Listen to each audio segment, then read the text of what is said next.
Stage 2 of Overwatch League has begun. Oh my gosh, you know how good it feels to only have to wait 2 weeks for more Overwatch League instead of like 7 months? It is so refreshing.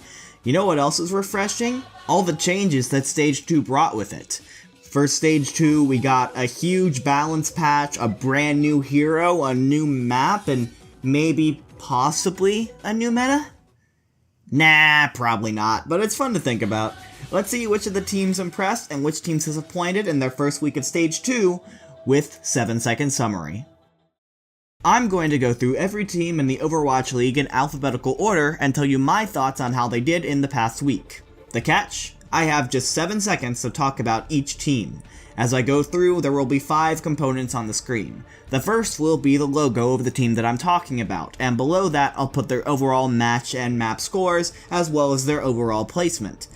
Then I'll have the results of their games for the past week, and my thoughts, just a transcript of what I'll be saying, and finally, a score overall from 1 to 10. When I'm done, I'll take my teams with the 3 highest and 3 lowest scores and talk about them in more depth and tell you why I thought they were so high or so low. To end off the video, I'll take a look at next week's matches and recommend 1 match per day and why I'm excited for it.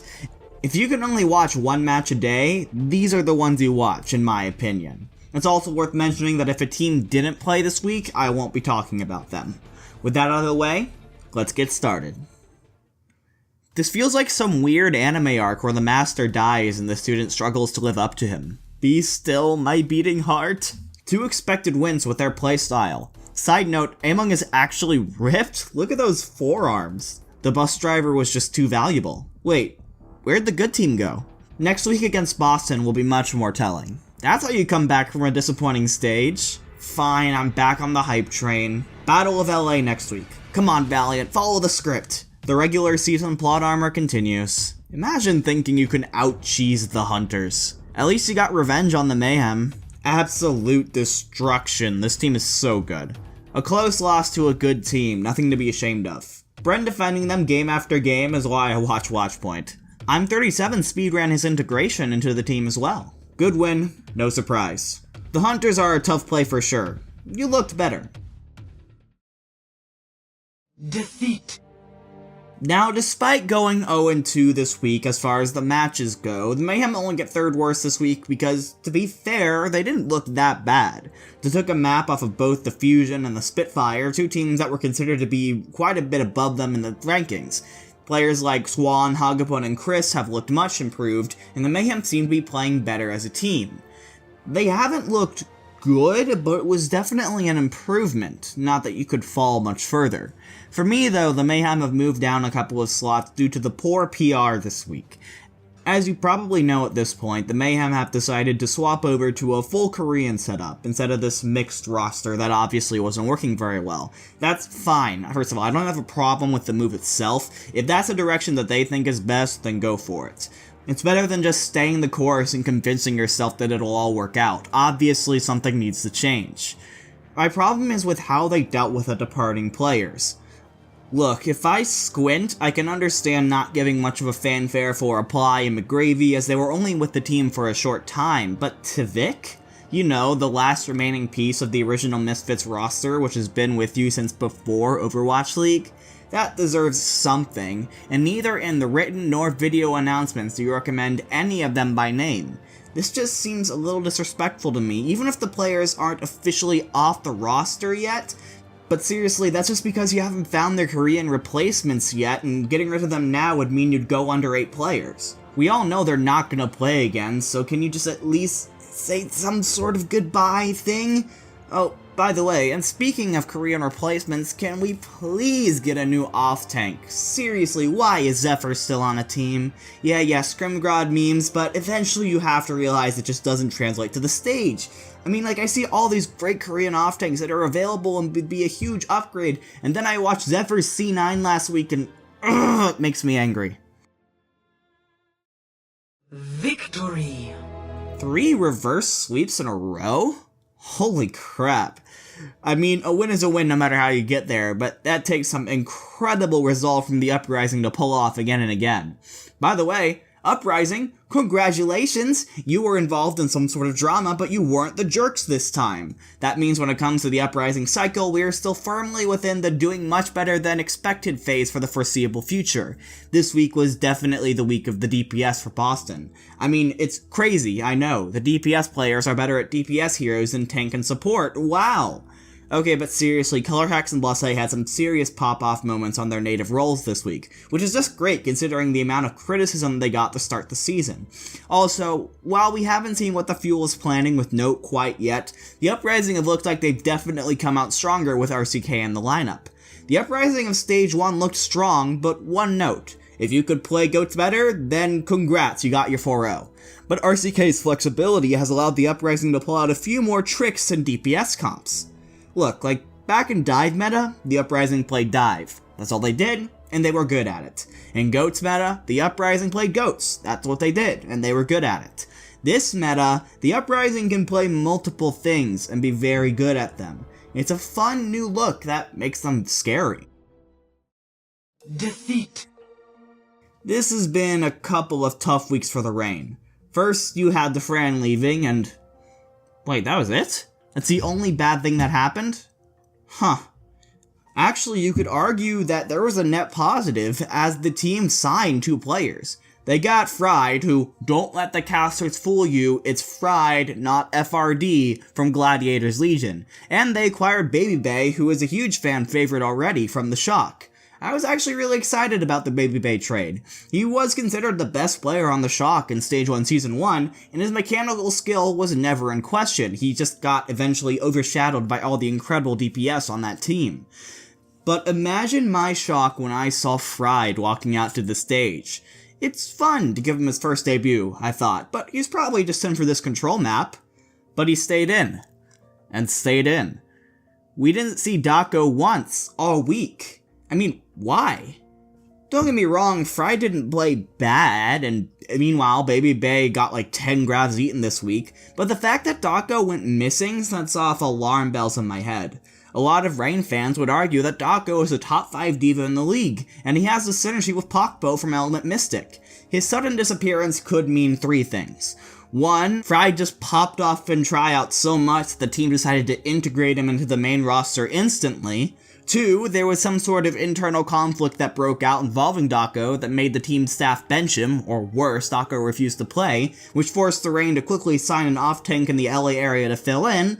Or 3, he's dead, and I don't know which one it could be. Victory. Okay, London, not bad. Okay, so the Florida Mayhem game was a little closer than anticipated, but you came back hard against the Reign and 4-0'd them. What a statement game from you, who missed out on the playoffs, to beat a playoff team like that. This stage reintroduced Birdring into the lineup, and I'll be honest, I got a little nervous, but lucky for us, Prophet stayed on the Zarya, and Birdring did a surprisingly good job on Brig. Seriously though, compare the Spitfire's Goats play from week 1 to now, and it's a pretty incredible difference in such a short time frame. Gesture 2, his Rhine, which has often been criticized, looked surprisingly solid. A real statement from him, and then we have those times where the Spitfire let Prophet unleash on heroes like Pharah, and you win. You just win. It's so crazy how good this man is at literally everything. Like, how can you simultaneously be the best Brig and Zarya player on your team? It makes no sense. Also, can we take a second to appreciate this 180 flick by Fury to eat this Grav? Oh my god. Okay, slow it down. Okay, back to normal. What? How must it feel to be these guys? Why are they so good but inexplicably play so bad sometimes? Whatever, they were good this week. The Spitfire were good. Defeat. Yeah, okay, I don't think getting 4-0'd by the Shock is anything to be ashamed of at this point, but the Eternal? Really? I'm surprised. Now, obviously, the Eternal looked miles better this week with their new look roster of LH Cloudy, Gray, and the integration of Danye, but I expected the Charge to take at least one map off of them. What's going on here? As Monty pointed out, the Charge are now 1-15 in maps in their last 4 games. Sure, if you look at their opponents in those 4 games, the Titans, Gladiators, Eternals, and Shock, you could say that their schedule was really hard. But if the Titans want to win this stage, and even the league, they need to be able to put up a good fight against these teams, even beat teams like the Eternal. Here's the big thing that I'm noticing about the Charge. Teams seem to have either singled out Shu or Rio as threats. They'll often put so many resources into pressuring the Reinhardt or go more DPS heavy comps to pick off and expose Zen or Ana. Go back in the shot game and count how many times Shu was picked off early. It was a lot. And when the Charge are pressured like that, they kind of freeze. I haven't seen them really adjust mid-game, they just let it happen over and over again until they lose. It's frustrating, and I feel like until some change in their philosophy happens, it won't get much better. Victory! Are the Gladiators back? Well, let's go through the numbers. After starting the season with a record of 1-4, the Gladiators have now won 4 in a row. In that time frame, they've beaten the Reign, the Charge, the Dragons, and the Dynasty. 2 of those teams made playoffs, and the other 2 were at least okay. None of them were pushovers, to be sure. They've gotten themselves to a winning record for the first time all season and are quickly climbing up the leaderboards, sitting just 1 game outside of a guaranteed playoff spot if the season ended today. Yeah, I'd say the Gladiators are back. I'm not sure what it was about Decay, but things seem to have really clicked into place when he became of age. Maybe it's his synergy with Roar, maybe he's just that good, but you can't not appreciate how the Gladiators as a whole have tightened up, especially in GOATs. Hydration is playing much better with his team now, his early deaths are way down, and I've never had a ton of complaints about Void, Big Goose, and Shaz. I really like this team, and this week I also got one of my prayers answered as we finally got to see Surefour and Decay on the stage at the same time. Sure, it was mostly for 3 DPS and Bastion comps, but seeing everyone up there and doing well was a ton of fun. Surefour as a player has really grown on me as someone who didn't know him before Overwatch League, and it's nice to see that he hasn't been permabenched. Then you look at next week. You see the Charge, who have their moments but mostly look lost. Then you have the Battle of LA, which is always a ton of fun, but let's face it, the Valiant look completely lost. All of a sudden, 6 in a row and 7-4 overall doesn't seem super far-fetched.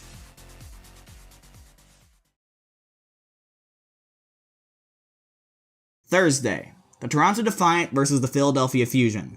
2 former playoff teams are looking to bounce back after both went 1-1 last week. These are both teams that aren't afraid of trying new things, and I'm actually pretty excited about a prospective I'm37 versus Carpe Widow duel.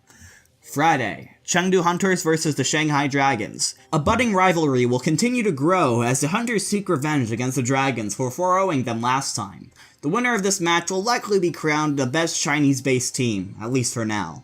Will Shanghai be the first this stage to figure out Chengdu's cheese? Saturday, the Dallas Fuel versus the Toronto Defiant. The Fuel make their debut with Note on the roster, and it's against a tough opponent in the Defiant. Envy has been very underrated on this team in my opinion, and seeing which diva has more impact may just decide this game.